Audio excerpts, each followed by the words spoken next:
By 2030, you'll own nothing and be happy about it. Why would you be happy about that?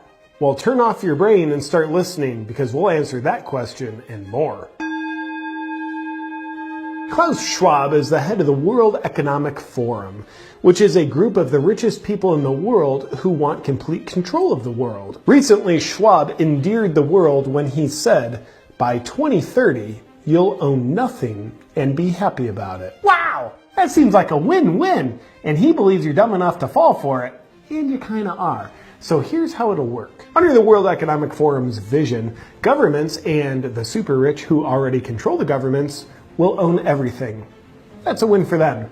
Meanwhile, you own nothing, which is a win for you, according to them. But you'll be allowed to rent things from the government that you need, like clothes, shelter, and a pacifier for your baby.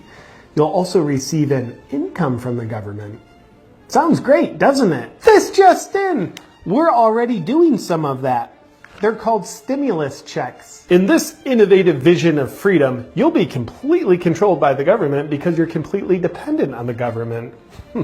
I smell a social credit score. Will there be a social credit score that requires you to be strictly obedient to the government in order to receive your meager rations? Like, I don't know.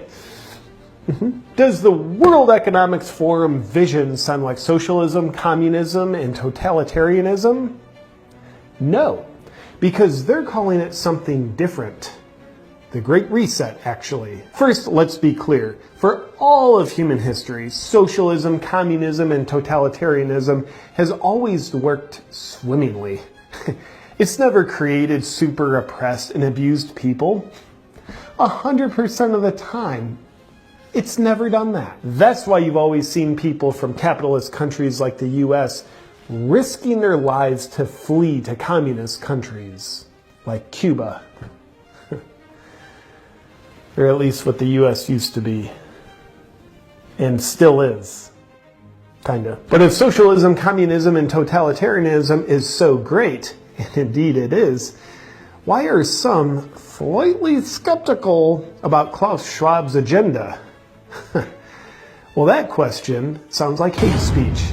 So we'll gladly censor any attempt to even ask it. A better question that you're allowed to ask is, how are the very empowering to the people forms of government, such as totalitarianism, even accepted by the masses in the first place? Now that's a great question.